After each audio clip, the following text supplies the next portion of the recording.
ನಮಸ್ಕಾರ ವೀಕ್ಷಕರೇ, Narayana health city ಅರ್ಪಿಸುವ ನಿತ್ಯ ಸಂಜೀವಿನಿಗೆ ಸ್ವಾಗತ.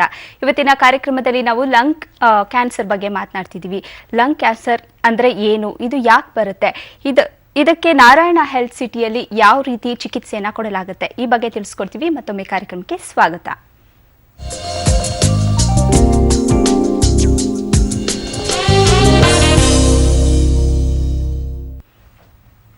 ಇವತ್ತಿನ ಕಾರ್ಯಕ್ರಮದಲ್ಲಿ ನಮ್ಮ ಜೊತೆಗಿದ್ದಾರೆ ಕ್ಯಾನ್ಸರ್ ವಿಭಾಗದ ಮುಖ್ಯಸ್ಥರಾಗಿರುವಂತಹ ಡಾಕ್ಟರ್ ಸಂತೋಷ್ ಗೌಡ. ಡಾಕ್ಟರ್ ಸ್ವಾಗತ. Thank you. ಡಾಕ್ಟರ್, ಈ ಲಂಗ್ ಕ್ಯಾನ್ಸರ್ ಅಂದ್ರೆ ಏನು, ಇದೆ ಅಷ್ಟೊಂದು ದೊಡ್ಡ ಪ್ರಾಬ್ಲಮ್ ಆಗುತ್ತಾ? ಲಂಗ್ ಕ್ಯಾನ್ಸರ್ ಅಂದರೆ ಕ್ಯಾನ್ಸರ್ ಯಾವುದೇ ಒಂದು ಭಾಗದಲ್ಲಿ ಬರ್ಬೋದು ಬಾಡಿಯಲ್ಲಿ. ಅದು ಲಿವರಲ್ಲಿ ಬಂದಾಗ ಲಿವರ್ ಕ್ಯಾನ್ಸರ್ ಅಂತ ಕರಿತೀವಿ, ಲಂಗಲ್ಲಿ ಬಂದಾಗ ಲಂಗ್ ಕ್ಯಾನ್ಸರ್ ಅಂತ ಕರಿತೀವಿ. ಇದು ದೊಡ್ಡ ಸಮಸ್ಯೆ. ಇದು ನಂಬರ್ 1 ಕಿಲ್ಲರ್ ಡೆವಲಪ್ ನೇಷನ್ಸಲ್ಲಿ. ಯೂಶಲಿ ಅಮೆರಿಕದಲ್ಲಿ ನಾನು ಅಲ್ಲೇ ಓದಿ ಅಲ್ಲೇ ಪ್ರಾಕ್ಟೀಸ್ ಮಾಡಿದ್ದು 15 ವರ್ಷ. ಸೊ ನಂಬರ್ 1 ಕಿಲ್ಲರ್ ಬೋತ್ ಗಂಡಸರಲ್ಲಿ ಹೆಂಗಸರಲ್ಲಿ. ಈ ಡೆವಲಪಿಂಗ್ ನೇಷನ್ಸಲ್ಲೂ ಇಂಡಿಯಾ, ಚೈನಾ ಇದರಲ್ಲೂ ಟಾಪಲ್ಲಿ ಇದೆ. ಇದು ನಂಬರ್ 1 ಕಿಲ್ಲರ್ ಥರ ಇದೆ. ಏನಕ್ಕೆ ಅಂದರೆ ಪ್ರತಿ ವರ್ಷ 1.8 ಮಿಲಿಯನ್ ಅಂದರೆ 18 ಲಕ್ಷ ಜನ ಡಯಾಗ್ನೈಸ್ ಆಗ್ತಾರೆ. ಅದರಲ್ಲಿ 1.6 ಮಿಲಿಯನ್ 16 ಲಕ್ಷ ಜನ ಸತ್ತೋಗ್ಬಿಡ್ತಾರೆ. ಸೊ ಲಂಗ್ ಕ್ಯಾನ್ಸರ್ ಡಯಾಗ್ನೈಸ್ ಆದರೆ ಆನ್ ಆ್ಯಾವ್ರೇಜ್ ತೊಗೊಂಡ್ರೆ stage 1 to stage 4 survival rate 5 ವರ್ಷ ಬದುಕೋ ಚಾನ್ಸಸ್ಸು ಬರೀ 16-17% ಅಷ್ಟು. ಅದು ಅಮೆರಿಕ ಅಂತ ರಾಷ್ಟ್ರದಲ್ಲಿ, ನಮ್ಮದಲ್ಲಿ ಬರೀ 7%. ಸೊ ಇದು ಬಹಳ ದೊಡ್ಡ ಸಮಸ್ಯೆ ಲಂಗ್ ಕ್ಯಾನ್ಸರ್. ಓಕೆ, ಇದನ್ನ ತಡೆಗಟ್ಟೋದು ಹೇಗೆ, ಇದು ಯಾವುದರಿಂದ ಬರುತ್ತೆ ಅಂತ ಲಂಗ್ ಕ್ಯಾನ್ಸರ್ ಅನ್ನೋದು? ಸ್ಮೋಕಿಂಗ್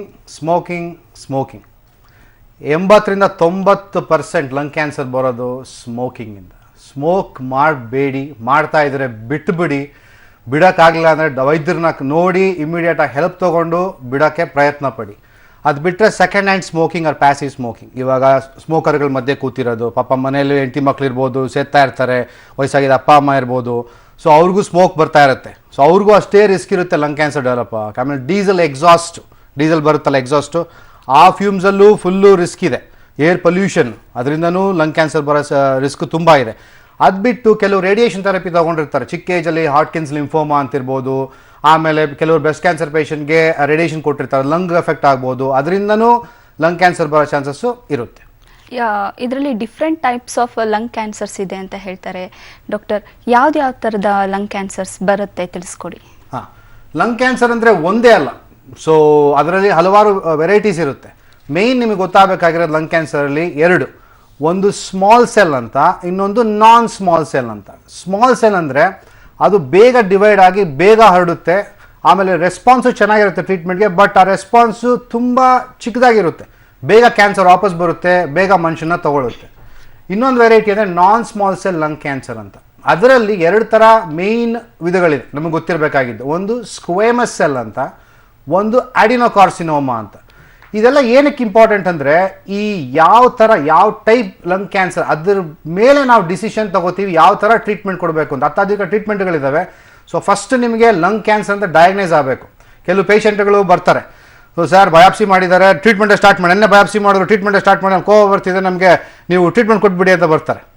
ಸೊ ಬಯಾಪ್ಸಿ ಮಾಡಿದ್ಮೇಲೆ ಒಂದು 5-7 ದಿನ ಬೇಕು ಅದು ಯಾವ ಥರ ಲಂಗ್ ಕ್ಯಾನ್ಸರ್ ಅಂತ ಪರಿಶೀಲನೆ ಮಾಡಿ, ಅದರಲ್ಲಿ ಸಬ್ ಟೈಪ್ ಮಾಡಿ, ಅದರಲ್ಲಿ ಯಾವ್ಯಾವ ಥರ ಮ್ಯೂಟೇಷನ್ಸ್ ಇದೆ ಅಂತ ನೋಡಿ ಕರೆಕ್ಟ್ ಚಿಕಿತ್ಸೆ ಕೊಡಬೇಕು. ಕರೆಕ್ಟ್ ಚಿಕಿತ್ಸೆ ಕೊಡೋದು ತುಂಬ ಇಂಪಾರ್ಟೆಂಟ್. ಸೊ ಯಾವ ಥರ ಲಂಗ್ ಕ್ಯಾನ್ಸರ್ ಅಂತ ಫಸ್ಟ್ ನೋಡಿ, ಅದ್ರಲ್ಲಿ ಯಾವ್ಯಾವ ಥರ ಚೇಂಜಸ್ ಇದೆ ಅಂತ, ಅದಾದ್ಮೇಲೆ ಟ್ರೀಟ್ಮೆಂಟ್ ನಾವು ಡಿಸೈಡ್ ಮಾಡ್ತೀವಿ. ಓಕೆ, ಇದಕ್ಕೆ ಪ್ರಿವೆಂಟಿವ್ ಮೆಷರ್ಸ್ ಏನಾದರೂ ಇದೆಯಾ? ಅದೇ preventive measures. Main thing smoking ಮಾಡಬೇಡಿ, ಅದೇ ಹೇಳಿದ್ ನಾನು. ಸ್ಮೋಕಿಂಗ್ ಮಾಡಲಿಲ್ಲ ಅಂದ್ರೆ 80-90% ಚಾನ್ಸ್ ಲಂಗ್ ಕ್ಯಾನ್ಸರ್ ಬರಲ್ಲ. ಆಲ್ರೆಡಿ ಮಾಡ್ತಾ ಇರ್ತಾರೆ, ಮತ್ತೆ ಪೊಲ್ಯೂಷನ್ ನಾವು ತಡೆಗಟ್ಟೋದಕ್ಕೆ ಆಗೋದೇ ಇಲ್ಲ. Smoking A major risk factor. Okay, ನೀವು ಆಕ್ಟಿವ್ ಆಗಿ ಸ್ಮೋಕ್ ಮಾಡ್ತಾ ಇದ್ರೆ ನೀವು ಬಿಡಬೇಕು. ಇಲ್ಲ ಅಂದ್ರೆ ನೀವು ಇಮಿಡಿಯೇಟ್ ಆಗಿ ಹೆಲ್ಪ್ ಸೀಕ್ ಮಾಡಬೇಕು. ನೀವು ಸ್ಮೋಕಿಂಗ್ ಬಿಟ್ರೆ ನಿಮ್ಮ ರಿಸ್ಕ್ ಕಮ್ಮಿ ಆಗುತ್ತೆ, ಲಂಗ್ ಕ್ಯಾನ್ಸರ್ ಬರೋ ರಿಸ್ಕ್ ಕಮ್ಮಿ ಆಗೋಗುತ್ತೆ. ಹೆಲ್ಪ್ ಸೀಕ್ ಮಾಡಬೇಕು. ಏರ್ ಪೊಲ್ಯೂಷನ್ ನಿಮ್ಮ ಸೇಫ್ಟಿಯಲ್ಲಿ ನೀವು ಇರಬೇಕು, ಅದನ್ನೇನು ಮಾಡೋಕ್ಕಾಗಲ್ಲ. ಅದೆಲ್ಲ ಪಾಲಿಸೀಸ್ ಮಾಡಬೇಕು, ಎನ್ವೈರ್ಮೆಂಟಲ್ ಪಾಲಿಸೀಸ್ ಮಾಡಬೇಕು ಗೌರ್ಮೆಂಟು. ಅದು ನಮ್ಮ ಕೈಯಲ್ಲಿ ಏನು ಕಂಟ್ರೋಲ್ ಇದೆ ಅದನ್ನು ನಾವು ಮಾಡ್ಬೋದು ಹೊರತು ಗೌರ್ಮೆಂಟ್ ಏನು ಮಾಡಬೇಕು ಅದು ಅವ್ರು ಮಾಡಬೇಕು. ಓಕೆ, ಈ ಲಂಗ್ ಕ್ಯಾನ್ಸರ್ ನಮಗೆ ಬಂದಿದೆ ಅಂತ ನಮಗೆ ಗೊತ್ತಾಗೋದು ಹೇಗೆ? ಕೆಲವ್ರಿಗೆ ಗೊತ್ತೇ ಇರಲ್ಲ. ಫೈನಲ್ ಸ್ಟೇಜಿಗೆ ಹೋದ್ಮೇಲೆ ಈ ಕೆಮ್ತಿರುವಾಗ ಬ್ಲಡ್ ಬರೋದಾಗಿರ್ಬೋದು, ಈ ಥರ ಏನಾದರೂ ಸಿಂಟಮ್ಸ್ ಕಾಣಿಸಿದ್ಮೇಲೆ ಡಾಕ್ಟರ್ ಹತ್ರ ಹೋಗ್ತಾರೆ. ಅದು ಆ ಥರ ಅನ್ಕೊಂಬೇಡಿ. ಯಾವುದೇ ಒಂದು ಕೆಮ್ಮು ಬಂದು ವಾರಾನ್ಗಟ್ಲೆ ಹೋಗ್ತಾ ಇಲ್ಲ ಅಂದರೆ ಅದು ಸೀರಿಯಸ್ ಆಗಿ ನೀವು ತಗೋಬೇಕಾಗುತ್ತೆ. ಆಮೇಲೆ ವೈದ್ಯರನ್ನ ನೀವು ಭೇಟಿ ಮಾಡಬೇಕಾಗುತ್ತೆ. ಆಮೇಲೆ ಉಸಿರಾಟಕ್ಕೆ ಏನೇ ತೊಂದರೆ ಇದ್ರು, ಉಪ್ಸ ಬರೋದಾಗಲಿ ಅಥವಾ ಎದೆ ನೋವೋದಾಗಲಿ, ಆ ಥರ ತೂಕ ಕಮ್ಮಿ ಆಗ್ತಾ ಇರೋದು, ಯಾವುದೇ ಕಾರಣ ತೂಕ ಕಮ್ಮಿ ಆಗ್ತಾ ಇರೋದಾಗಲಿ, ಇಲ್ಲಾಂದರೆ ಕೆಲವು ಸಿಚುವೇಶನ್ಸಲ್ಲಿ ರಕ್ತನಾಳ ಮೇಲೆ ಲಂಗ್ ಕ್ಯಾನ್ಸರ್ ಒತ್ತುತ್ತಾ ಇದ್ದರೆ ಅವಾಗೇನಾಗುತ್ತೆ ಸುಪಿರಿಯರ್ ವೇನಾ ಕೇವಾ ಸಿಂಡ್ರೋಮ್ ಅಂತ ಮಕ ಊದ್ಕೊಳ್ಳೋದು, ಕತ್ತು ಊದ್ಕೊಳ್ಳೋದು, ಆಮೇಲೆ ಎದೆ ಮೇಲೆಲ್ಲ ಊದ್ಕೊಳ್ಳೋದು, ಆ ಥರ ಆಗ್ಬೋದು. ಆಮೇಲೆ ಕೆಲವರಲ್ಲಿ ಆಸ್ಟಿಯೋಆರ್ಥ್ರೋಪತಿ ಅಂತ ಆಗುತ್ತೆ, ಕೀಲುಗಳೆಲ್ಲ ನೋವು ಬರೋಕ್ಕೆ ಸ್ಟಾರ್ಟ್ ಆಗುತ್ತೆ, ಮೂಳೆಗಳೆಲ್ಲ ನೋವು ಬರೋಕ್ಕೆ ಸ್ಟಾರ್ಟ್ ಆಗುತ್ತೆ. ಸೊ ಆ ಥರ ಆಗ್ಬೋದು. ಇಲ್ಲ ಲಂಗ್ ಕ್ಯಾನ್ಸರ್ನ ಮೆದುಳಿಗೆ ಏನೋ ಸ್ಪ್ರೆಡ್ ಆಗಿದ್ದರೆ ತಲೆನೋವು ಬರೋದು, ವಾಂತಿ ಬರೋದು, ಮೂಳೆಗಳಿಗೆ ಸ್ಪ್ರೆಡ್ ಆಗಿದ್ರೆ ಮೂಳೆ ನೋವು ಬರೋದು. ಇಲ್ಲಾಂದರೆ ಪ್ಯಾಂಕೋಸ್ ಟ್ಯೂಮರ್ ಅಂತ ಕರಿತೀವಿ, ಮೇಲ್ಗಡೆ ಇರುತ್ತೆ, ಅದು ಲಂಗ್ ಟಿಪ್ಪಲ್ಲಿರುತ್ತೆ, ಆವಾಗ ಶೋಲ್ಡ್ರ್ ಪೇಯ್ನ್ ಬರ್ಬೋದು. ಸೊ ಏನೇ ಒಂದು ಬದಲಾವಣೆ ಆದರೆ ಬಾಡಿಯಲ್ಲಿ ಅದು ಹೊಸ ಬದಲಾವಣೆ ಆಗಿ ಅದು ಸರಿ ಹೋಗ್ತಿಲ್ಲ ಅಪ್ಪ, ವಾರಾನ್ಗಟ್ಲೆ ಆದರೂ ಸರಿ ಹೋಗ್ತಿಲ್ಲ, ಜಾಸ್ತಿ ಆಗ್ತಾ ಇದೆ ಅಂತ ಅಂದಾಗ ನೀವು ನೆಗ್ಲೆಕ್ಟ್ ಮಾಡಬಾರ್ದು. ಬರೀ ಲಂಗ್ ಕ್ಯಾನ್ಸರ್ ಅಂತಲ್ಲ, ಯಾವುದೇ ಕ್ಯಾನ್ಸರ್ ಆದರೂ, ಯಾವುದೇ ಒಂದು ಬಾಡಿಯಲ್ಲಿ ಬದಲಾವಣೆ ಆದರೂ ನೀವು ವೈದ್ಯರನ್ನ ಇಮಿಡಿಯೇಟಾಗಿ ಕಂಡು ಅದನ್ನು ಪರಿಶೀಲನೆ ಮಾಡಿಸ್ಬೇಕು. ಈಗ ಏರ್ ಪೊಲ್ಯೂಷನ್ ಇಂದನೂ ಕೆಲವೊಂದ್ಸಲ ಡಸ್ಟ್ ಅಲರ್ಜಿ ಆಗಿ ಬರ್ತಾ ಇರುತ್ತೆ ನಮಗೆ, ಅದರಿಂದ ಏನಾದರೂ ಲಂಗ್ ಕ್ಯಾನ್ಸರ್ ಆಗುವಂತಹ ಚಾನ್ಸಸ್ ಇದೆಯಾ? ಅಲರ್ಜಿಯಿಂದ ಲಂಗ್ ಕ್ಯಾನ್ಸರ್ ಆಗೋಲ್ಲ, ಬಟ್ ಏರ್ ಪೊಲ್ಯೂಷನ್ ಇಂದ ಅದರಲ್ಲಿ ಯಾವ ಥರ ಡೀಸೆಲ್ ಎಕ್ಸಾಸ್ಟ್ ಇರುತ್ತೆ ಅದು ಗೊತ್ತು ನಮಗೆ, ಕಾರ್ಸಿನೋಜನ್ ಅಂತ ಲಂಗ್ ಕ್ಯಾನ್ಸರ್ ಕಾಸ್ ಮಾಡ್ಬೋದು. ಬೇರೆ ಬೇರೆ ಕೆಮಿಕಲ್ಸ್ ಇರುತ್ತೆ, ಕೆಲವೊಂದು ಫ್ಯಾಕ್ಟರಿಗಳಲ್ಲಿ ವರ್ಕ್ ಅವ್ರಿಗೂ ರಿಸ್ಕ್ ಇರುತ್ತೆ. ಆರ್ಸೆನಿಕ್ ಅಂತ ಇರ್ಬೋದು, ಬೆರಿಲಿಯಂ, ಎಷ್ಟೋ ಕೆಮಿಕಲ್ಸ್ ಇರುತ್ತೆ. ಆ ಕೆಮಿಕಲ್ ಎಕ್ಸ್ಪೋಜರ್ ಆದಾಗ ಅದು ಲಂಗ್ ಕ್ಯಾನ್ಸರ್ಗೆ ರಿಸ್ಕ್ ಆಗ್ಬೋದು. ಓಕೆ, ಇದಕ್ಕೆ ಸ್ಕ್ರೀನಿಂಗ್ ಟೆಸ್ಟ್ ಏನಾದರೂ ಮಾಡ್ತಾರಾ ಡಾಕ್ಟರ್? ಇವಾಗ ಬ್ರೆಸ್ಟ್ ಕ್ಯಾನ್ಸರ್ಗೆ ಎಲ್ಲರಿಗೂ ಗೊತ್ತು ಮೆಮೋಗ್ರಫಿ ಮಾಡಬೇಕು ಅಂತ, ಸರ್ವೈಕಲ್ ಕ್ಯಾನ್ಸರ್ಗೆ ಪ್ಯಾಪ್ಸ್ಮಿಯರ್ ಮಾಡಬೇಕು ಅಂತ, ಕೋಲನ್ ಕ್ಯಾನ್ಸರ್ಗೆ ಕೊಲೊನೋಸ್ಕೋಪಿ ಮಾಡಬೇಕು ಅಂತ ಗೊತ್ತಿದೆ ಅಲ್ವಾ, ಪ್ರಾಸ್ಟೇಟ್ ಕ್ಯಾನ್ಸರ್ಗೆ PSA ಮಾಡಬೇಕು ಅಂತ ಗೊತ್ತಿದೆ. ಸೊ ಅದೇ ಥರ ಲಂಗ್ ಕ್ಯಾನ್ಸರ್ಗೆ ತುಂಬ ವರ್ಷ ಗೊತ್ತಿರಲಿಲ್ಲ, ಸ್ಟಡಿ ಮಾಡ್ತಾ ಇದ್ರು, ಎಕ್ಸ್ರೇ ಮಾಡೋದು ಅಷ್ಟರಲ್ಲಿ ಗೊತ್ತಾಗುತ್ತೆ ಅಂತ, ಎಕ್ಸ್ರೇ ಯೂಸ್ಲೆಸ್ ಅಂತ ಗೊತ್ತಾಯಿತು. ಆಮೇಲೆ national lung cancer screening trial ಅಂತ ಮಾಡಿದ್ರು US ಅಲ್ಲಿ, 53,000 ಜನ ತಗೊಂಡು, ಸ್ಮೋಕರ್ಸು, ಇವರೆಲ್ಲ ಸಿಗರೆಟ್ ಸ್ಮೋಕ್ ಮಾಡಿದ್ದವರು, ಇಲ್ಲ 15 ವರ್ಷದೊಳಗಡೆ ಬಿಟ್ಟಿರೋರು. ಒಂದು ಪ್ಯಾಕು ಪ್ರತಿದಿನ, ಒಂದು ಪ್ಯಾಕು 30 ವರ್ಷ ಸೇದಿರಬೇಕು, 30 ಪ್ಯಾಕರ್ ಹಿಸ್ಟ್ರಿ ಆಫ್ ಸ್ಮೋಕಿಂಗ್ ಅಂತ. ಇಲ್ಲ 3 ಪ್ಯಾಕು ಒಂದು ದಿನಕ್ಕೆ 10 ವರ್ಷ ಸೇದಿರಬೇಕು. ಸೊ ಆ 30 ಪ್ಯಾಕರ್ ಹಿಸ್ಟ್ರಿ ಅವ್ರನ್ನ ತೊಗೊಂಡು ಪ್ರತಿ ವರ್ಷ ಒಂದು ಸ್ಕ್ಯಾನ್ ಮಾಡೋದು, ಲೋ ಡೋಸ್ CT ಸ್ಕ್ಯಾನ್ ಅಂತ. ಲೋ ಡೋಸ್ CT ಸ್ಕ್ಯಾನ್ ಅಂದರೆ ಈ ರೇಡಿಯೇಷನ್ ಇರುತ್ತಲ್ಲ, ಸ್ಕ್ಯಾನ್ ಮಾಡಿದಾಗ ಅದು 1/3 ಕಮ್ಮಿ ಇರುತ್ತೆ, 1/3 ಇರುತ್ತೆ ರೇಡಿಯೇಷನ್ ಎಕ್ಸ್ಪೋಜರು. ಆಮೇಲೆ ಡೈ ಏನು ಕೊಡಲ್ಲ. ಸೊ ಅದು ಲೋ ಡೋಸ್ CT ಸ್ಕ್ಯಾನ್ ಅಂತ. ಪ್ರತಿ ವರ್ಷಕ್ಕೊಂದ್ಸತಿ 3 ವರ್ಷ ಮಾಡಿ ನೋಡಿದ್ರು. ಅವಾಗೇನಾಯಿತು ಅಂದರೆ ಈ ಕ್ಯಾನ್ಸರ್ ಅರ್ಲಿ ಸ್ಟೇಜಲ್ಲಿ ಇರುತ್ತಲ್ಲ ಅದನ್ನೆಲ್ಲ ಪಿಕಪ್ ಮಾಡಿಬಿಟ್ಟು ಸರ್ಜರಿ ಮಾಡಿ, ಸೊ ಆವಾಗ ಕ್ಯಾನ್ಸರಿಂದ ಲಂಗ್ ಕ್ಯಾನ್ಸರ್ ಸಾಯೋ ರೇಟು 20% ಕಮ್ಮಿ ಆಯಿತು. ಸೊ ನೀವು 55 ವರ್ಷದಿಂದ 74 ವರ್ಷದೊಳಗಡೆ ಇದ್ದು ನೀವು ದಿನ ಒಂದೊಂದು ಪ್ಯಾಕ್ ಸಿಗರೆಟ್ಟು 30 ವರ್ಷಕ್ಕೆ ಸೇದಿರೋದು, ಇಲ್ಲ 2 ಪ್ಯಾಕ್ 15 ವರ್ಷಕ್ಕೆ ಸೇದಿರೋದು, ಇಲ್ಲ 3 ಪ್ಯಾಕು 10 ವರ್ಷಕ್ಕೆ ಸೇದಿರೋದಾಗಿದ್ದರೆ ನೀವು ಡಾಕ್ಟ್ರನ್ನ ಹೋಗಿ ಭೇಟಿ ಮಾಡಿ ಈ ಸ್ಕ್ರೀನಿಂಗ್ ಬಗ್ಗೆ ನೀವು ಮಾಹಿತಿ ಪಡ್ಕೊಂಡು ಮಾಡಿಸ್ಕೋಬೋದು. ನೀವು ಇಷ್ಟು ನಂಬರ್ಸ್ ಅಂತ ಹೇಳಿದ್ರಿ, ಈ ಚೈನ್ ಸ್ಮೋಕರ್ಸ್ ಇರ್ತಾರೆ, ದಿನಕ್ಕೆ 10-15 ಸಿಗರೇಟೇ ಸೇದ್ಬಿಡ್ತಾರೆ, ಅಂಥವ್ರಿಗೆ ಏನು ಹೇಳಕ್ಕೆ ಇಷ್ಟಪಡ್ತೀರಿ? ನೋಡಿ, ಒಂದು ಆರ್ಗ್ಯುಮೆಂಟ್ ಇದೆ, ಎಲ್ಲ ಸ್ಮೋಕರ್ಗಳು ನಮ್ಮ ಅಜ್ಜಿ ನಮ್ಮ ತಾತ ಸ್ಮೋಕ್ ಮಾಡ್ತಿದ್ದ, ಅವ್ನು ಸತ್ತೋಗಿಲ್ಲ, ಏನಾಗಿಲ್ಲ, ನಮ್ಮ ಮಕ್ಕದ ಮನೆಯವ್ರು ಸ್ಮೋಕ್ ಮಾಡಿದ್ರೆ ಏನಾಗಿಲ್ಲ, ನಾನು ಸ್ಮೋಕಿಂಗ್ ಬಿಟ್ಬಿಟ್ಟೆ ಕ್ಯಾನ್ಸರ್ ಬಂದ್ಬಿಡ್ತು ಅಂತ. ಸೊ ಇದು ಕಾಮನ್ ಒಂದು ಅಮೇರಿಕದಿಂದ ಹಿಡಿದು ಇಲ್ಲಿ ತನಕ ನಾನು ಕೇಳಿರೋ ಜಸ್ಟಿಫಿಕೇಶನ್. ನೀವು ಸ್ಮೋಕ್ ಮಾಡ್ತಿದ್ರೆ ದಯವಿಟ್ಟು ಬಿಟ್ಬಿಡಿ. ಸ್ಮೋಕಿಂಗಿಂದ 13 ವರ್ಷ ನಿಮ್ಮ ಆಯಸ್ಸಲ್ಲಿ ಕಮ್ಮಿ ಆಗುತ್ತೆ. ಬರೇ ಲಂಗ್ ಕ್ಯಾನ್ಸರ್ ಅನ್ಕೊಂಬೇಡಿ, ಬಾಯಲ್ಲಿ ಕ್ಯಾನ್ಸರ್ ಬರ್ಬೋದು, ಗಂಟಲು ಕ್ಯಾನ್ಸರ್ ಬರ್ಬೋದು, ಇಸಾಫೇಜಲ್ ಕ್ಯಾನ್ಸರ್ ಬರ್ಬೋದು, kidney cancer, bladder cancer, cervical cancer ಬರ್ಬೋದು, ಪ್ಯಾಂಕ್ರಿಯಾಟಿಕ್ ಕ್ಯಾನ್ಸರ್ ಬರ್ಬೋದು, ಇವನ್ ಲುಕೀಮಿಯಾಗ್ ಅಸೋಸಿಯೇಷನ್ ಅಂತಿದೆ. ಸೊ ಅದಿಲ್ದಿರ ಹಾರ್ಟ್ ಪ್ರಾಬ್ಲಮ್ಮು, ಸ್ಟ್ರೋಕ್ಗಳು. So every cell in the body, ನಿಮ್ಮ ಒಂದೊಂದು ಸೆಲ್ನು ಅಫೆಕ್ಟ್ ಮಾಡುತ್ತೆ ಸ್ಮೋಕಿಂಗು. ಸೊ ದಯವಿಟ್ಟು ನೀವು ಸ್ಮೋಕಿಂಗ್ ಬಿಡಿ, ನಿಮ್ಮ ರಿಸ್ಕು ಕಮ್ಮಿ ಆಗುತ್ತೆ, ಬೇರೆಯವ್ರಿಗೂ ಹೆಲ್ಪ್ ಆಗುತ್ತೆ, ನಿಮ್ಮ ಫ್ಯಾಮಿಲಿಯವ್ರಿಗೂ. ಡಾಕ್ಟರ್, ಇನ್ನು ಲಂಗ್ ಕ್ಯಾನ್ಸರ್ ಇದೆ ಅಂತ ಅದನ್ನು ಕಂಡುಹಿಡಿಯೋದು ಹೇಗೆ? ಯಾಕಂದರೆ ಕೆಲವು ಶೀತ, ಕೆಮ್ಮು, ದಮ್ಮು, ಕಫ ಇದ್ದವರು ತುಂಬ ಒತ್ತಡ ಹಾಕಿ ಕೆಮ್ಮಿದಾಗ ಬ್ಲಡ್ ಬರುವಂತಹ ಚಾನ್ಸಸ್ ಕೂಡ ಇರುತ್ತೆ. ಅವ್ರಿಗೆ ಗೊತ್ತಿರಲ್ಲ ಲಂಗ್ ಕ್ಯಾನ್ಸರೋ ಅಥವಾ ನಮಗೆ ಕಫ ತುಂಬಿದೆಯೋ ಲಂಗ್ಸಲ್ಲಿ ಅನ್ನೋದು ಕನ್ಫ್ಯೂಷನ್ಸ್ ಇರುತ್ತೆ. ನೀವು ಅದನ್ನು ಹೇಗೆ ಕಂಡುಹಿಡಿತೀರಾ? ಕರೆಕ್ಟ್, ಎಲ್ಲ ಕೆಮ್ಮಿದಾಗ ಒಂದು ಸ್ವಲ್ಪ ರಕ್ತ ಬರೋದು ಎಲ್ಲ ಲಂಗ್ ಕ್ಯಾನ್ಸರ್ ಅಲ್ಲ, ನೀವು ಕರೆಕ್ಟಾಗಿ ಹೇಳಿದ್ರಿ. ಸೊ ಫಸ್ಟ್ ಏನಪ್ಪ ಅಂದರೆ ನೀವು ಡಾಕ್ಟರ್ನ ಹೋಗಿ ಭೇಟಿ ಮಾಡಬೇಕು. ನಿಮ್ಮ ಪ್ರೈಮರಿ ಕೇರ್ ಡಾಕ್ಟರ್ ಅಂತ ಇರ್ತಾರಲ್ಲ, ಫ್ಯಾಮಿಲಿ ಡಾಕ್ಟರ್ ಏನಿರ್ತಾರಲ್ಲ, ಅವ್ರನ್ನ ಭೇಟಿ ಮಾಡಬೇಕು. ಅವ್ರು ನಿಮ್ಮ ಹಿಸ್ಟ್ರಿ ತೊಗೊಂಡು, ನಿಮ್ಮ ಸ್ಮೋಕಿಂಗ್ ಹಿಸ್ಟ್ರಿ ಆಗಲಿ ಅದೆಲ್ಲ ಹಿಸ್ಟ್ರಿ ಡೀಟೇಲಾಗಿ ತೊಗೋತಾರೆ. ಎಷ್ಟು ದಿನದಿಂದ ಕೆಮ್ಮಿದೆ, ಎಷ್ಟು ವಾರದಿಂದ ಕೆಮ್ಮಿದೆ, ಇವೆಲ್ಲ ಪರಿಶೀಲನೆ ಮಾಡಿ ಆಮೇಲೆ ಒಂದು ಎಕ್ಸ್ರೇ ಮಾಡ್ಬೋದು. ಅದಾದಮೇಲೆ ಬೇಕಂದಾಗ ಒಂದು CT ಸ್ಕ್ಯಾನ್ ಮಾಡ್ಬೋದು. ಒಂದು CT ಸ್ಕ್ಯಾನ್ ಮಾಡಿದಾಗ ಆವಾಗ ಗೊತ್ತಾಗುತ್ತೆ ಲಂಗಲ್ಲಿ ಯಾವ್ದಾನ ಗಡ್ಡೆಗಳಿದೆಯಾ ಅಂತ. ಸೊ ಗಡ್ಡೆನ ಕಾಣಿಸ್ದಾಗ ನೆಕ್ಸ್ಟ್ ಸ್ಟೆಪ್ಪು ಅದನ್ನು ಬಯಾಪ್ಸಿ ಅಂತ, ಅದೊಂದು ಪೀಸ್ ತೊಗೋಬೇಕು, ಅದೊಂದು ಭಾಗ ತೊಗೋಬೇಕು ಪರಿಶೀಲನೆ ಮಾಡೋಕ್ಕೆ. ಆ ಗಡ್ಡೆ ಇದ್ದರೆ ಲಂಗಲ್ಲಿ ಅದೊಂದು ಪೀಸ್ ತೊಗೋಬೇಕು. ಅದೇನಾನ ಏರ್ವೇಯಲ್ಲಿದ್ದರೆ, ಶ್ವಾಸಕೋಶ ಏರ್ವೇಯಲ್ಲಿದ್ದರೆ ಬ್ರಾಂಕೋಸ್ಕೋಪಿ ಅಂತ ಮಾಡಿ ಟ್ಯೂಬ್ ಹಾಕಿ ಒಳಗಡೆ ಹೋಗಿ ತೊಗೋತಾರೆ. ಇಲ್ಲಾಂದರೆ ಆಚೆಯಿಂದ ನೀಡ್ಲಾಕಿ CT ಗೈಡೆಡ್ ಬಯಾಪ್ಸಿ ಅಂತ ಮಾಡ್ತಾರೆ. ಇಲ್ಲ ಲಂಗ್ ಲೈನಿಂಗಲ್ಲಿ ಏನಾನಿದ್ರೆ ಥೊರಾಕೋಸ್ಕೋಪಿ ಅಂತ ಮಾಡಿ ಅಲ್ಲಿ ಮಾಡ್ತಾರೆ. ಇಲ್ಲಾಂದರೆ ಎಂಡೋಸ್ಕೋಪಿಕ್ ಅಲ್ಟ್ರಾಸೌಂಡ್ ಅಂತ ಮಾಡಿ, ಬ್ರಾಂಕಿಯಲ್ ಅಲ್ಟ್ರಾಸೌಂಡ್ ಅಂತ, ಅವಾಗೂ ಒಂದು ಬಯಾಪ್ಸಿ ಮಾಡ್ತಾರೆ. ಸೊ ಈ ಥರ ಬಯಾಪ್ಸಿ ಮಾಡಲೇಬೇಕು, ಅದು ಲಂಗ್ ಕ್ಯಾನ್ಸರ ಇಲ್ವಾ ಅಂತ ಖಚಿತಪಡಿಸ್ಕೊಳ್ಳೋಕ್ಕೆ. ಸ್ಕ್ಯಾನಲ್ಲಿ ಅದು ಅನುಮಾನವಾಗಿದೆ ಅಂತ ಹೇಳುತ್ತೆ, ಬಟ್ ಬಯಾಪ್ಸಿ ಮಾಡಿನೇ ಖಚಿತಪಡಿಸ್ಕೋಬೇಕು. ಅದ್ರ ಮೇಲೆ ಹಲವಾರು ಟೆಸ್ಟ್ಗಳು ಮಾಡಿ ಇದು ಯಾವ ಥರ ಲಂಗ್ ಕ್ಯಾನ್ಸರು, ಲಂಗಿಂದ ಬರ್ತಿದೆಯಾ ಇಲ್ಲ ಬೇರೆ ಕಡೆಯಿಂದ ಏನೋ ಹರಡಿದೆಯಾ ಲಂಗ್ಗೆ, ಲಂಗ್ ಕ್ಯಾನ್ಸರ್ ಅಂತ ಖಚಿತಪಡಿಸ್ಕೊಂಡು ಅದರಲ್ಲಿ ಯಾವ ಥರ ವಿಧಾನಗಳಿವೆ, ನಾನು ಹೇಳಿದ್ನಲ್ಲ ಸ್ಮಾಲ್ ಸೆಲ್ಲ ಇಲ್ಲ ನಾನ್ ಸ್ಮಾಲ್ ಸೆಲ್ಲ, ಅದೆಲ್ಲ ಪರಿಶೀಲನೆ ಮಾಡಿ ಆಮೇಲೆ ಒಂದು ಒಳ್ಳೆ ಟ್ರೀಟ್ಮೆಂಟು ನಾವು ನಿರ್ಧಾರಕ್ಕೆ ಬರ್ತೀವಿ. ಓಕೆ, ಈಗೊಬ್ರು ಕಾಲರ್ ರೆಡಿ ಇದ್ದಾರೆ. ಪದ್ಮನಾಭ್ ಬೆಂಗಳೂರಿನಿಂದ ಕರೆ ಮಾಡಿದ್ದಾರೆ. ನಮಸ್ಕಾರ ಪದ್ಮನಾಭ್ ಅವರೇ. ನಮಸ್ತೆ ಮೇಡಮ್. ಡಾಕ್ಟರ್ ಇದ್ದಾರೆ, ಮಾತನಾಡಿ. ಕೊಡಿ ಮೇಡಮ್. ಹೇಳಿ ಪದ್ಮನಾಭ್ ಅವರೇ. ನಮಸ್ತೆ ಸರ್. ಸರ್ ನಮ್ಗೆ ಉಪ್ಸ ಜಾಸ್ತಿ ಇದೆ. ಹಾ, ಬೆಳಿಗ್ಗೆ ಎದ್ದಾಗ ಅಷ್ಟೇನ್ ಕಾಣಲ್ಲ. ಹಾ, ವಾಕ್ ಮಾಡ್ತಾ ಇರ್ಬೇಕಾದ್ರೆ ನಡೆಯಕ್ಕಾಗಲ್ಲ, ಮಾತಾಡಕ್ಕಾಗಲ್ಲ. ಹಾ, ಹಾ, ಹಾ, ಉಪ್ಸ ಜಾಸ್ತಿ ಆಗುತ್ತೆ. ಮತ್ತೆ ಸ್ವಲ್ಪ ಊಟ ಮಾಡಿರ್ತೀನಿ, ಉಪ್ಸ ಜಾಸ್ತಿ ಆಗುತ್ತೆ. ಸ್ವಲ್ಪ ಊಟ ಮಾಡಿದ್ರೆ ಹೊಟ್ಟೆ ತುಂಬಂದಂಗೆ ಆಗುತ್ತೆ. ಇದು ಎಷ್ಟು ದಿನದಿಂದ ಇದೆ ಅಪ್ಪ ನಿಮ್ಗೆ ಪದ್ಮನಾಭ್ ಅವರೇ?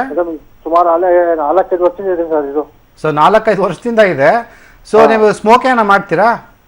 ಮಾಡ್ತಾ ಇದ್ದೆ ಸರ್, ಇದೆಲ್ಲ ಸ್ವಲ್ಪ ಸ್ಟಾಪ್ ಮಾಡಿದ್ದೀವಿ. ಹಾ, ಸೊ ನಿಮ್ಗೆ ಮಾಡ್ತಾ ಇದ್ದೋ. ನೀವು ಡಾಕ್ಟರ್ನ ಭೇಟಿ ಮಾಡಿ, ನಿಮಗೆ COPD ಅಂತ ಇರ್ಬೋದು, ಸ್ಮೋಕ್ ಮಾಡಿರೋದಕ್ಕೆ COPD ಅಂತ ಆಗಿರ್ಬೋದು, ಎಂಫೈಸಿಮಾ ಇಲ್ಲ ಬ್ರಾಂಕಿಯಲ್ ಆಸ್ಮಾ ಥರನೂ ಇರ್ಬೋದು. ಆಮೇಲೆ ಹಾರ್ಟು ಪರಿಶೀಲನೆ ಮಾಡಿಸ್ಕೋಬೇಕಾಗುತ್ತೆ, ಯಾಕಂದ್ರೆ ನಡೆದಾಗ ಉಪ್ಸ ಬರುತ್ತೆ ಅಂದರೆ ಹಾರ್ಟು ಪರಿಶೀಲನೆ ಮಾಡಿಸ್ಕೋಬೇಕಾಗುತ್ತೆ. ಯಾಕಂದ್ರೆ 4-5 ವರ್ಷದಿಂದ ಇದೆ ಅಂತ ಹೇಳ್ತಾ ಇದ್ದೀರಾ. ನೀವು ದಯವಿಟ್ಟು ಹೋಗಿ ಫಸ್ಟು ಒಂದು ಲಂಗ್ ಸ್ಪೆಷಲಿಸ್ಟ್ನ ಭೇಟಿಯಾಗಿ ನೀವು ಅವ್ರ ಹತ್ರ ಟೆಸ್ಟ್ ಮಾಡಿಸ್ಕೊಳ್ಳಿ. ಪಲ್ಮರಿ ಫಂಕ್ಷನ್ ಟೆಸ್ಟ್ ಅಂತ ಇರುತ್ತೆ, ಅದೆಲ್ಲ ಟೆಸ್ಟ್ ಮಾಡಿಸ್ಕೊಂಡು ಖಚಿತಪಡಿಸ್ಕೊಳ್ಳಿ. ಕ್ಯಾನ್ಸರ್ ಬಗ್ಗೆ ಜಾಸ್ತಿ ಭಯ ಬೀಳಕೋಬೇಡಿ, ಬಟ್ ಹೋಗಿ ಲಂಗ್ ಸ್ಪೆಷಲಿಸ್ಟ್ನ ಫಸ್ಟ್ ಭೇಟಿಯಾಗಿ. ಧನ್ಯವಾದಗಳು ಪದ್ಮನಾಭ್ ಅವರೇ. ಡಾಕ್ಟರ್, ಇನ್ನು ನೀವಾಗಲೇ ಹೇಳ್ತಾ ಇದ್ರಿ ಜಾಸ್ತಿ ಸ್ಮೋಕ್ ಮಾಡೋದ್ರಿಂದ ಲಂಗ್ ಕ್ಯಾನ್ಸರ್ ಬರುತ್ತೆ ಅಂತ. ಈ ಡ್ರಿಂಕ್ಸ್ ಮಾಡೋದ್ರಿಂದನೂ ಬರುತ್ತಾ ಅಂತ ಕೆಲವೊಂದು ಕೇಸ್ಗಳಲ್ಲಿ ಹಾಗೂ ಹೇಳ್ತಾರೆ. ಡ್ರಿಂಕ್ಸ್ ಮಾಡಿ ಹೋಲ್ ಆಗಿದೆ, ಲಂಗ್ ಕ್ಯಾನ್ಸರ್ ಬಂದಿದೆ ನೀವು ಜಾಸ್ತಿ ಡ್ರಿಂಕ್ಸ್ ಮಾಡೋದ್ರಿಂದ ಅಂತ. ಇದು ನಿಜಾನಾ? ಇಲ್ಲ, ಅದು ಸ್ಟಡೀಸಲ್ಲಿ ನೋಡಿದ್ದಾರೆ. ಆಲ್ಕೋಹಾಲ್ ಅಷ್ಟು ಸ್ಟ್ರಾಂಗ್ ರಿಲೇಷನ್ ಇಲ್ಲ, ಬಟ್ ಆಲ್ಕೋಹಾಲಿಂದ ಕೆಲವಷ್ಟು ಬರ್ತವೆ.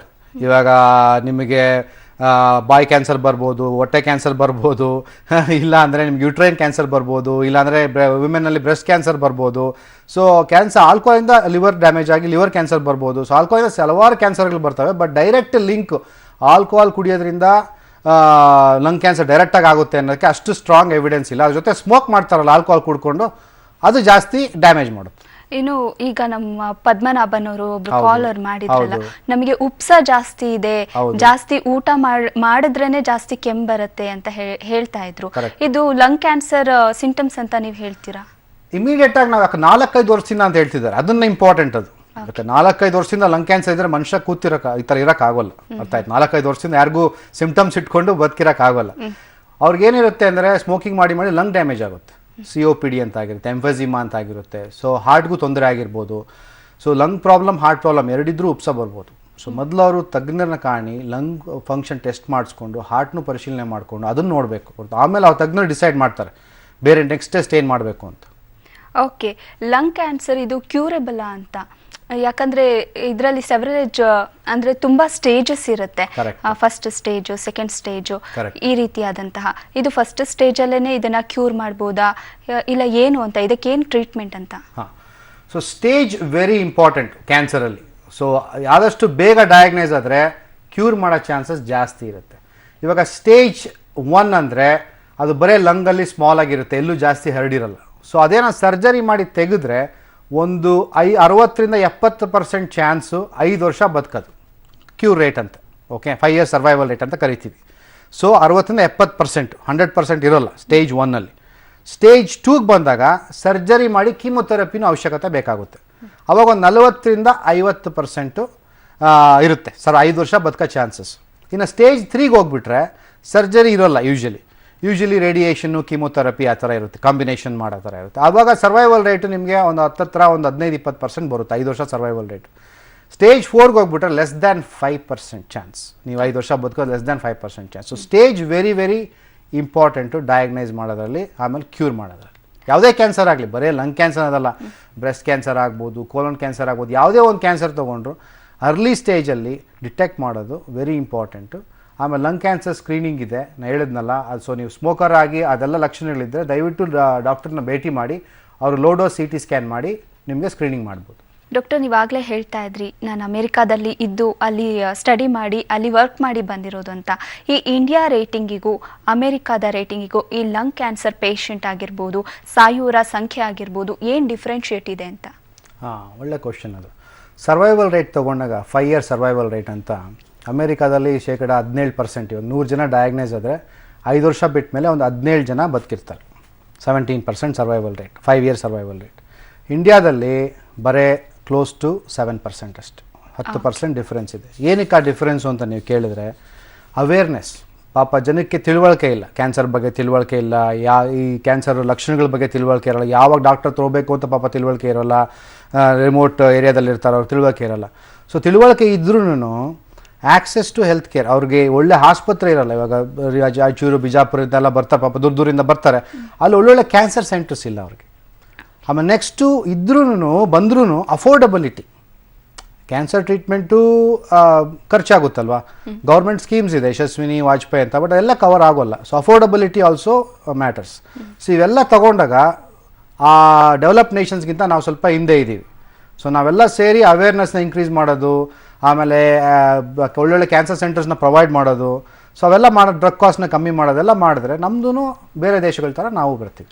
ಮತ್ತು ಸಿಗರೇಟ್ ಸೇದೋದ್ರಿಂದ ಹೆಚ್ಚಿಗೆ ಲಂಗ್ ಕ್ಯಾನ್ಸರ್ ಬರುತ್ತೆ ಅಂತ ಹೇಳ್ತಾ ಇದ್ರಿ. ಈ ಸಿಗರೇಟ್ ಸೇದೋರಿಗೆ ತಕ್ಷಣ ನಿಲ್ಲಿಸಿ ಅಂದರೆ ನಿಲ್ಲಿಸ್ಲಿಕ್ಕೆ ಆಗೋದಿಲ್ಲ, ಅಂಥವ್ರಿಗೆ ಏನು ಹೇಳ್ತೀರಿ ಅಂತ? ಅದಕ್ಕೆ ಫಸ್ಟು ಅವ್ರಿಗೆ ಒಂದು ಮನದಟ್ಟಾಗಬೇಕು, ಸ್ಮೋಕಿಂಗು ತಪ್ಪು. ಯಾವುದೇ ಒಂದು ಮಾಡ್ತಿರೋವಾಗ ಅದು ತಪ್ಪು ಅಂತ ಫಸ್ಟ್ ಅವ್ರಿಗೆ ರಿಯಲೈಸ್ ಆಗಬೇಕು. ಅವ್ರು ರಿಯಲೈಸ್ ಆಗಲಿಲ್ಲ ಅಂದ್ರೆ ನಾವೇನು ಹೇಳಿದ್ರೂ ಉಪಯೋಗ ಆಗೋಲ್ಲ.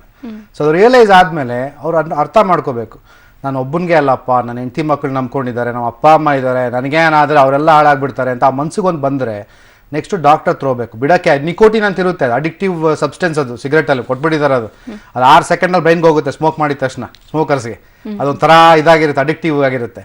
ಸೊ ಅದಕ್ಕೆ ಬಿಡಲ್ಲ ಅವರು. ಸೊ ಡಾಕ್ಟ್ರನ್ನ ಕಾಣಿದ್ರೆ ಡಿ ಅಡಿಕ್ಷನ್ ನಾವು ಹೆಲ್ಪ್ ಮಾಡ್ಬೋದು, ಯಾವ ಥರ ಸ್ಮೋಕಿಂಗ್ನ ಬಿಡಬೇಕು ಅಂತ ಹೆಲ್ಪ್ ಮಾಡ್ಬೋದು. ಓಕೆ, ಈ ಲಂಗ್ ಕ್ಯಾನ್ಸರ್ಗೆ ಟ್ರೀಟ್ಮೆಂಟ್ ಹೇಗಿರುತ್ತೆ ಅಂತ? ಸೊ 3 ಟ್ರೀಟ್ಮೆಂಟ್ ಅಂತ ತೊಗೊಂಡಾಗ ಮೇಜರ್ ಯಾವುದೇ ಕ್ಯಾನ್ಸರ್ಗಾಗಲಿ, ಒಂದು ಸರ್ಜರಿ. ಇವಾಗ ಸ್ಟೇಜ್ 1, ಸ್ಟೇಜ್ 2, ಒಂದು ಅರ್ಲಿ ಸ್ಟೇಜಲ್ಲಿದ್ದರೆ ಕಟ್ ಮಾಡಿ ತೆಗೆದಾಕಂಗಿದ್ರೆ ಸರ್ಜರಿ ಬರುತ್ತೆ. ಇನ್ನೊಂದು ರೇಡಿಯೇಷನ್ ಥೆರಪಿ ಅಂತ, ಅದರಲ್ಲೂ ಅತ್ಯಾಧುನಿಕ ರೇಡಿಯೇಷನ್ ಥೆರಪಿ ಇರುತ್ತೆ, ಸ್ಟೀರಿಯೋಟ್ಯಾಕ್ಟಿಕ್ ಅಬ್ಲೇಟಿವ್ ರೇಡಿಯೋಥೆರಪಿ ಅಂತೆಲ್ಲ ಇದೆ. ಸೊ ಅದೆಲ್ಲ ನಾವು ನಾರಾಯಣದಲ್ಲಿ ಮಾಡ್ತೀವಿ. ಆಮೇಲೆ ಕೀಮೊಥೆರಪಿ ಬರುತ್ತೆ. ಕೀಮೊಥೆರಪಿ ಅಂದರೆ ವೇನ್ಸಲ್ಲಿ ಇಂಜೆಕ್ಷನ್ ಥರ ಕೊಡ್ತೀವಿ, ಅದು ಥ್ರೂಔಟ್ ಬಾಡಿ ಹೋಗಿ ಎಲ್ಲ ಆರ್ಗನ್ಸ್ಗೂ ಹೋಗುತ್ತೆ. ಅದು ಬಿಟ್ಟು ನಾನು ಹೇಳಿದ್ನಲ್ಲ ಅವಾಗ, ಯಾವ ಥರ ಲಂಗ್ ಕ್ಯಾನ್ಸರ್ ಅಂತ ನೋಡಿ, ಅದು ಅಡಿನೋ ಕಾರ್ಸಿನೋಮೋನಾ, ಸ್ಕ್ವೇಮಸ್ ಸೆಲ್ ಅದರಲ್ಲಿ ಡಿಫ್ರೆಂಟ್ ವೆರೈಟೀಸ್ ಇರುತ್ತೆ. ಆವಾಗ ಟಾರ್ಗೆಟೆಡ್ ಥೆರಪಿ ಕೊಡಬೇಕಾ, ಇಲ್ಲಾಂದರೆ ಅವ್ರಿಗೆ ನಾವು ಇಮ್ಯುನೋಥೆರಪಿ ಕೊಡಬೇಕಾ, ಇವೆಲ್ಲ ನಾವು ಡಿಸೈಡ್ ಮಾಡ್ತೀವಿ. ಅದೆಲ್ಲ ಆಧುನಿಕ ಚಿಕಿತ್ಸೆ ಅವೆಲ್ಲ. ಓಕೆ, ಈ ಲಂಗ್ ಕ್ಯಾನ್ಸರ್ ಪೇಷಂಟ್ಗೆ ನಾರಾಯಣ ಹೆಲ್ತ್ ಸಿಟಿ ಹಾಸ್ಪಿಟಲಲ್ಲಿ ಯಾವ ರೀತಿ ಅತ್ಯಾಧುನಿಕ ತಂತ್ರಜ್ಞಾನವನ್ನು ಬಳಸಿ ಟ್ರೀಟ್ಮೆಂಟನ್ನು ಕೊಡಲಾಗುತ್ತೆ? ಇವಾಗ ಸ್ಮಾಲ್ ಲೀಷನ್ಸ್ ಇದ್ದರೆ ಸರ್ಜರಿ ಮಾಡೋಕ್ಕಾಗಿಲ್ಲ ಅಂದರೆ ಇವಾಗ ಸ್ಟೀರಿಯೋಟ್ಯಾಕ್ಟಿಕ್ ಅಬ್ಲೇಟಿವ್ ರೇಡಿಯೋಥೆರಪಿ ಮಾಡ್ತಾರೆ ನಮ್ಮ ರೇಡಿಯೇಷನ್ ಆಂಕಾಲಜಿಸ್ಟು, ಇಲ್ಲ ರೇಡಿಯೋ ಫ್ರೀಕ್ವೆನ್ಸಿ ಅಬ್ಲೇಷನ್ ಮಾಡ್ತಾರೆ ಇಂಟರ್ವೆನ್ಷನ್ ರೇಡಿಯಾಲಜಿಸ್ಟ್ ಮಾಡ್ತಾರೆ. ಆಮೇಲೆ ಟಾರ್ಗೆಟೆಡ್ ಥೆರಪಿ ಮಾಡ್ತೀವಿ ನಾವು. ನಿಮ್ಮ ಟ್ಯೂಮರ್ ಸೆಲ್ಸ್ನ EGFR ಮ್ಯೂಟೇಷನ್ನು, ಆಲ್ಕ್ ಮ್ಯೂಟೇಷನ್ನು, ROS1 ಅಂತೆಲ್ಲ ಚೆಕ್ ಮಾಡಿ ಯಾವ ಥರ ಮೆಡಿಸಿನ್ ಕೊಡಬೇಕು ಅಂತ ನಾವು ಡಿಸೈಡ್ ಮಾಡ್ತೀವಿ. ನಿಮ್ಗೆ EGFR ಮ್ಯೂಟೇಷನ್ ಇದ್ದರೆ ನಿಮ್ಗೆ ಎರ್ಲಾಟನಿಬ್ಬು, ಇಲ್ಲ ಜೆಫಿಟ್ನಿಬ್ಬು, ಇಲ್ಲಾಂದರೆ ಅಫ್ಯಾಟನಿಬ್ಬು ಟ್ಯಾಬ್ಲೆಟ್ಸ್ ಹಾಕ್ಬೋದು. ನಿಮಗೆ ಆಲ್ಕ್ ಮ್ಯೂಟೇಷನ್ ಏನಿದ್ರೆ ಕ್ರಿಸಾಟನಿಬ್ ಹಾಕ್ಬೋದು, ಆಮೇಲೆ ಅದು ಪ್ರೋಗ್ರೆಸ್ ಆಗಿ ಸೆರಿಟನಿಬ್ ಹಾಕ್ಬೋದು. ಸೊ ಇದೆಲ್ಲ ನಾವು ಯೋಚನೆ ಮಾಡ್ತೀವಿ. ಆಮೇಲೆ ಇಮ್ಯುನೋಥೆರಪಿ ಅಂತ, ಅದು ಲೇಟೆಸ್ಟ್ ಬಂದಿದೆ. ನಿಮ್ಮ ಬಾಡಿನೇ ಯೂಸ್ ಮಾಡಿಕೊಂಡು ಇಮ್ಯುನಿಟಿನ ಬಿಲ್ಡ್ ಮಾಡಿ ಅದನ್ನು ಇಮ್ಯೂನ್ ಚೆಕ್ ಪಾಯಿಂಟ್ ಇನಿಬಿಟರ್ಸ್ ಅಂತ, PD-1 ಇನಿಬಿಟರ್ಸ್ ಅಂತಿದೆ, ನಿವಲು ಮ್ಯಾಬ್, ಪೆಮ್ಬ್ರೋಲಿಸಮ್ ಮ್ಯಾಬ್ ಅಂತ ಲೇಟೆಸ್ಟ್ ಆಗಿದೆ. ಅದು ತುಂಬ ಇದು ವರ್ಕ್ ಆಗುತ್ತೆ ಅದು ಲಂಗ್ ಕ್ಯಾನ್ಸರ್ಸಲ್ಲಿ. ಸೊ ಅದನ್ನು ನಾವು ಪ್ರೊವೈಡ್ ಮಾಡ್ತೀವಿ.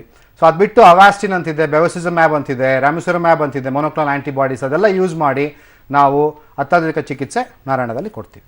ಓಕೆ ವೀಕ್ಷಕರೇ, ಅತ್ಯಾಧುನಿಕ ಚಿಕಿತ್ಸೆಯನ್ನು ನೀವು ಪಡ್ಕೊಳ್ಬೇಕಾದ್ರೆ ಲಂಗ್ ಕ್ಯಾನ್ಸರ್ಗೆ ಈ ಅಡ್ರೆಸ್ನ ನೋಟ್ ಮಾಡ್ಕೊಳ್ಳಿ. Narayana health city 258/A, Bommasandra industrial area, Hosur road, Anekal taluk, Bengaluru 560099. ಇನ್ನು ಫೋನ್ ನಂಬರ್ ಹೀಗಿದೆ 08071222222. ಓಕೆ ಡಾಕ್ಟರ್, ಕಾರ್ಯಕ್ರಮದಲ್ಲಿದ್ದು ಸಾಕಷ್ಟು ಮಾಹಿತಿಯನ್ನು ತಿಳಿಸಿಕೊಟ್ರಿ, ಧನ್ಯವಾದ. Thank you. ವೀಕ್ಷಕರೇ, ಇದಾಗಿತ್ತು ಈ ಹೊತ್ತಿನ ವಿಶೇಷ. ನಾಳೆ ಇದೇ ಸಮಯಕ್ಕೆ ಮತ್ತೊಂದು ಆರೋಗ್ಯದ ಸಮಸ್ಯೆ ಮತ್ತೆ ಅದಕ್ಕಿರುವ ಚಿಕಿತ್ಸೆ ಬಗ್ಗೆ ತಿಳಿಸ್ಕೊಡ್ತೀವಿ. ನೆನಪಲ್ಲಿ ನ್ಯೂಸ್ ಅಂದ್ರೆ ಪಬ್ಲಿಕ್ ಟಿವಿ.